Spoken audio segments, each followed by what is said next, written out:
नमस्कार दोस्तों, स्वागत है आप सभी का राइस स्मार्ट के studio platform rice smart Hindi पे। मैं हूं अखिलेश अवस्थी। उम्मीद करता हूं आप सब लोग बहुत अच्छे होंगे। मैं अभी आपके सामने बहुत अच्छा हूं। तो दोस्तों, आज के इस सेशन में हम बात करेंगे टाइप्स ऑफ डिमांड, यानी कि मांग कितने प्रकार की होती है। दोस्तों, इस टॉपिक से कई बार एग्जाम्स में क्वेश्चंस पूछे जा चुके हैं। इकोनॉमिक्स का एक मोस्ट इंपॉर्टेंट टॉपिक है। नंबर ऑफ डिमांड्स की यहाँ पर हम डिटेल में बात करेंगे और हर एक का मतलब मैं आपको बड़े ही कायदे से समझाते हुए चलूंगा। तो जुड़े रहिएगा सेशन के एंड तक। चलिए शुरू करते हैं बिना टाइम व्यतीत करते हुए ये सेशन। और फर्स्ट ऑफ डिमांड का नाम है यहाँ पर क्रॉस डिमांड, जिसे हिंदी में कहते हैं आड़ी या तिरछी मांग। क्रॉस डिमांड क्या होती है? क्रॉस डिमांड को समझने के लिए दो चीजें समझना जरूरी हैं कि रिलेटिव प्रोडक्ट्स कौन से होते हैं, क्योंकि क्रॉस डिमांड बेसिकली डिपेंडेंट होती है the price of related goods. Related goods का मतलब मैं बात कर रहा हूं यहाँ पर सब्स्टिट्यूट गुड्स की और कॉम्प्लीमेंट्री गुड्स की। तो सबसे पहले मैं बात करता हूं सब्स्टिट्यूट गुड्स क्या होते हैं। सब्स्टिट्यूट गुड्स का मतलब होता है जो एक दूसरे के स्थान पर इस्तेमाल किए जा सके। जैसे अगर आपको कोक ना मिले तो पेप्सी चल जाएगी, मिरिंडा ना मिले तो फैंटा चल जाएगी, आपको चाय ना मिले तो कॉफी चल जाएगी। अगेन, एक दूसरे के स्थान पर प्रयोग करने वाले जितने भी प्रोडक्ट होते हैं उन्हें हम सब्स्टिट्यूट प्रोडक्ट कहते हैं। दूसरा यहां पर शब्द आता है कॉम्प्लीमेंट्री प्रोडक्ट। कौन सा? Complementary products. कॉम्प्लीमेंट्री प्रोडक्ट्स या कॉम्प्लीमेंट्री गुड्स क्या होते हैं? कॉम्प्लीमेंट्री गुड्स का मतलब होता है ऐसी वस्तुएं, संपूरक वस्तुएं हिंदी में कहते हैं, जो दो मिलकर के किसी एक नीड को पूरा कर रही हूं। जैसे कि अगर आपके पास कार है तो कार बिना किसके नहीं चलेगी? फ्यूल के। मैं यहां फ्यूल में एग्जांपल पेट्रोल का ले रहा हूं। पेन किसके बिना नहीं चलेगा? इंक के बिना। तो पेन अगर है तो इंक भी चाहिए। अब इस प्रकार के प्रोडक्ट्स की जो डिमांड होती है उसको क्रॉस डिमांड कहते हैं। क्रॉस डिमांड कैसे कहते हैं समझ लीजिएगा। मान लीजिए मैं एग्जांपल लेता हूं कोक और पेप्सी का। किसका? कोक और पेप्सी का एग्जांपल लेता हूं। तो समझिएगा, कोक के अगर प्राइस बढ़ जाते हैं तो डिमांड किसकी बढ़ जाएगी? पेप्सी की। कोक के प्राइस बढ़े तो लोग कोक खरीदना कम कर देंगे और क्या ज्यादा खरीदने लग जाएंगे? पेप्सी ज्यादा खरीदने लग जाएंगे। तो इस प्रकार की डिमांड ये आप देख रहे हैं ना, आड़ी तिरछी। हम किसी और प्रोडक्ट के प्राइस पर फर्क पड़ रहा है और डिमांड किसी और प्रोडक्ट की बढ़ रही है, ये फर्क पड़ता है क्रॉस डिमांड के अंतर्गत। तो क्रॉस डिमांड का मतलब क्या हुआ? आड़ी या तिरछी मांग। हमेशा दिमाग में याद रखिएगा कि जितने भी रिलेटिव प्रोडक्ट्स यानी कि जो सब्स्टिट्यूट प्रोडक्ट्स होते हैं और जो कॉम्प्लीमेंट्री प्रोडक्ट्स होते हैं, उनकी मांग हमेशा कैसी मांग होती है? क्रॉस डिमांड, यानी कि आड़ी या तिरछी मांग। हमेशा याद रहेगा आपको। आगे बढ़ते हैं, अगली बात करते हैं आपसे इनकम डिमांड। इनकम डिमांड को हिंदी में कहते हैं आय मांग।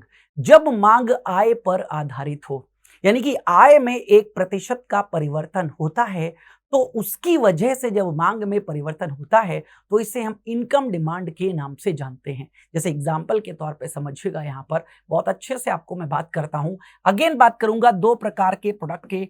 एक होते हैं नॉर्मल गुड्स, एक होते हैं नॉर्मल गुड्स और दूसरे होते हैं inferior goods. Inferior goods. Inferior goods का मतलब ऐसे गुड्स जो कि सस्ते और जेनरिक गुड्स होते हैं। जैसे कि अगर मान लीजिए किसी व्यक्ति के पास 100 ही रुपए हैं और वो शर्ट खरीदना चाहता है, तो 100 रुपए में कोई ब्रांडेड शर्ट तो नहीं आएगी, एक नॉर्मल सी जेनरिक शर्ट आपको मिल जाएगी जिसे अनब्रांडेड कहते हैं।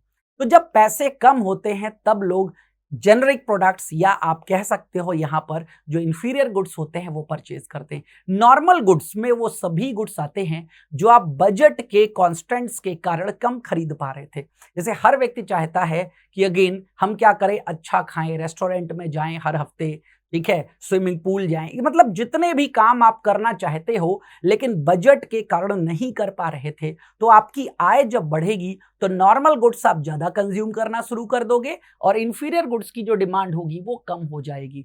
तो अगेन ऐसी डिमांड, ऐसी मांग जो आय पर आधारित होती है। तो इनकम डिमांड का पॉजिटिव रिलेशन किसके साथ होता है?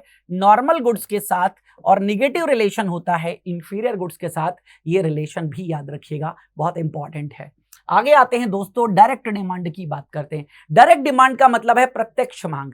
प्रत्यक्ष मांग का मतलब यह है जो आप या हम और आप क्या है? उपभोक्ता यानी कि कंज्यूमर। हम और आप जो सीधे तौर पर बाजार में मांगते हैं उस मांग को कहते हैं डायरेक्ट डिमांड। जैसे हम और आप सीधे बाजार में जाएंगे तो मोबाइल की मांग करेंगे, कि भैया मुझे मोबाइल खरीदना है, मोबाइल ये कितने का है।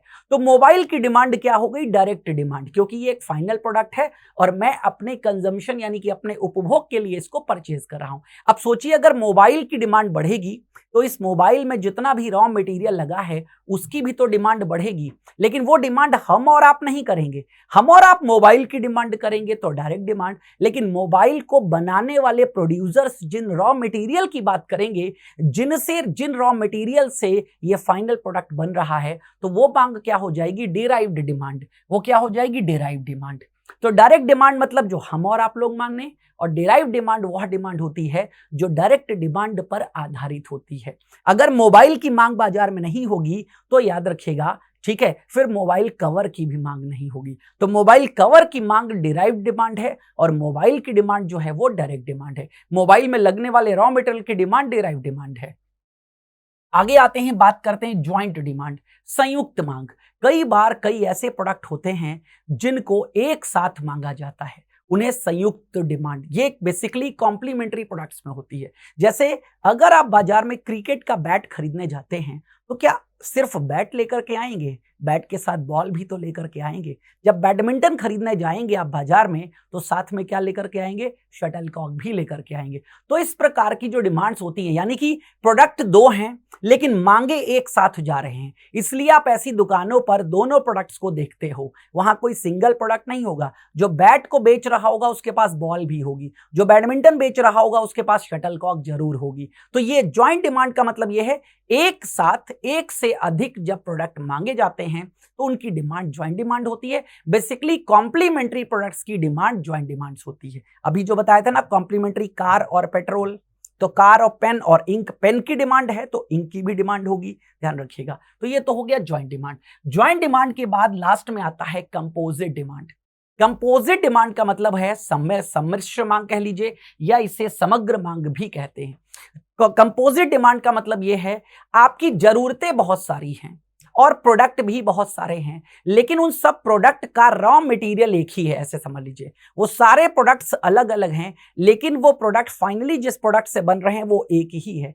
तो आपकी जरूरतें कई सारी हैं, लेकिन कुछ भी आप डिमांड करोगे तो डिमांड सिर्फ एक ही प्रोडक्ट की बढ़ रही है बाजार में। जैसे एग्जांपल के तौर पर यहां पर समझ लीजिएगा, मिल्क की डिमांड। मिल्क से क्या क्या बनता है तो आप जानते हो, मिल्क से, ठीक है, पनीर भी बन रहा है, कर्ड यानी कि दही भी बन रहा है, ठीक है, अगेन बटर भी बन रहा है, यहां पर घी भी बन रहा है यहां पर। तो इन सब इतने सारे प्रोडक्ट्स की डिमांड है। अगेन आप जानते हो यहां पर, ठीक है, बटर मिल्क भी बन रहा है यानी कि छाछ। तो कितने सारे प्रोडक्ट जो मिल्क से बन रहे हैं, किसी की भी डिमांड बढ़ेगी तो ओवरऑल डिमांड किसकी बढ़ेगी, मिल्क की डिमांड बढ़ेगी। ओवरऑल सिर्फ एक प्रोडक्ट की डिमांड बढ़ रही है जिसका नाम है मिल्क, और नीड बहुत सारी है लोगों की। तो इस प्रकार के प्रोडक्ट की मांग को क्या कहते हैं, कंपोजिट डिमांड कहते हैं, जहां पर व्यक्ति की अलग अलग जरूरतें हैं। जैसे जहां पर बटर की जरूरत है वहां पर पनीर से काम नहीं चलाया जा सकता, जहां पर दही की जरूरत है वहां पर बटर मिल्क से काम नहीं चलाया जा सकता।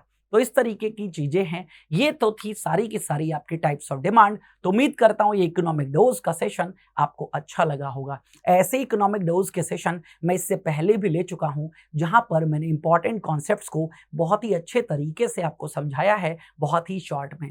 जाकर के उनको भी देखिएगा और डेली करंट अफेयर्स की क्लास के लिए जुड़े हमारे साथ सुबह 8 बजे इसी चैनल पर। Thank you.